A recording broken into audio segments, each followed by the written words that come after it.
درود و مهر بر تک تک شما خوبان. امیدوارم حال دلتون عالی باشه. بهتون میگم تا الان هرچه حلیم بادمجون خوردیم بذارین کنار و همراه من باش با آموزش یه حلیم بادمجون خفن که مطمئنم درستش کنی عاشق طعمش میشی. بریم که با هم دیگه درستش کنیم. ما نیاز داریم به 1 کیلو بادمجون، 400 گرم گوشت، 1 پیمان لوبیای سفید یا رشتی و 1 پیمان برنج، 1 لیوان کشک رقیق شده و 1 عدد پیاز و ادویه‌ام شامل نمک و فلفل و زردچوبه که از هر کدام 1 قاشق چای خوری.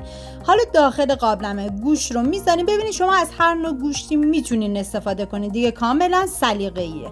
و پیاز رو من نصف کردم بهش اضافه کردم و حالا زردچوبه و فلفل سیاه رو بهش اضافه میکنم.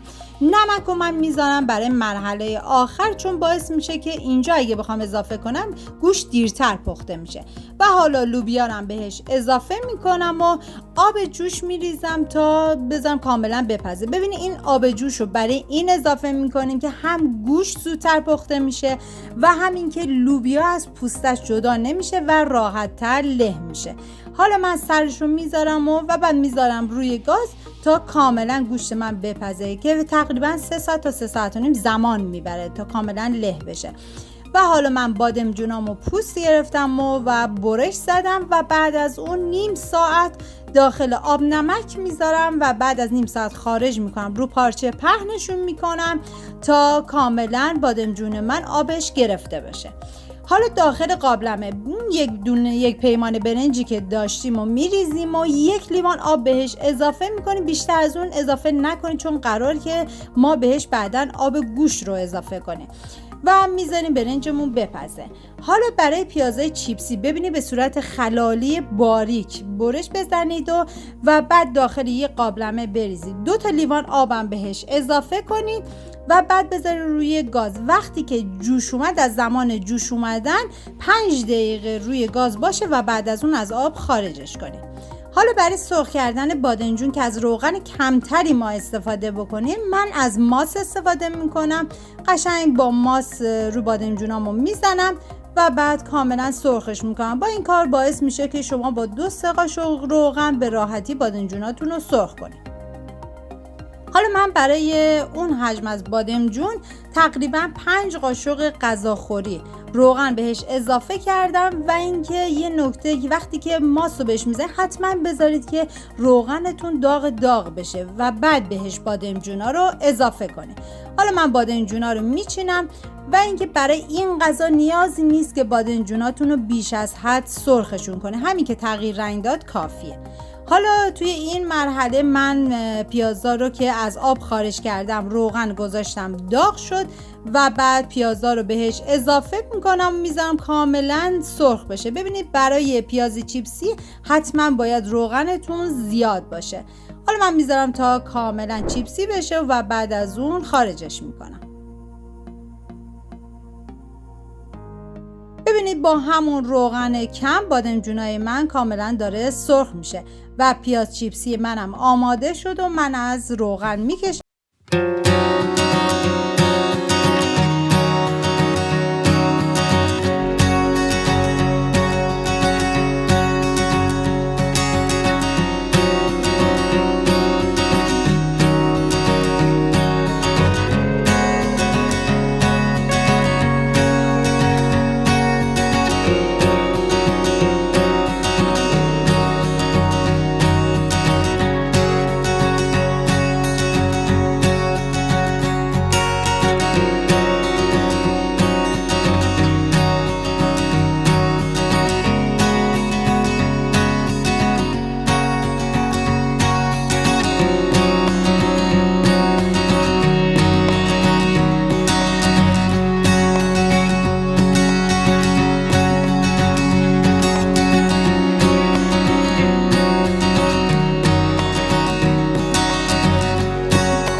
و حالا من میذارم به مدت 10 دقیقه با شعله کم موادم یه خورده جا بیفته و بعد از 10 دقیقه سرشو بر میدارم و حالا نوبت اضافه کردن کشک رقیق شده است. کشکو که اضافه کردین هم زدیم مخلوط شد، 5 دقیقه دیگه میذاریم روی گاز و بعد از 5 دقیقه دیگه این حلیم کشدار ما آماده است. امیدوارم درست کنین و از خوردنش لذت ببرین. دوستان عزیزم، اگر تصادفاً وارد دنیای خوشمزه من شدین و از ویدیوهای من خوشتون اومده، خوشحال میشم از کانال من حمایت کنید با اشتراک و لایک با نظرات گرمتون. این هم دیگه حلیم ما کاملا جا افتاد و ببینید کاملا کشدار و بی نهایت خوشمزه.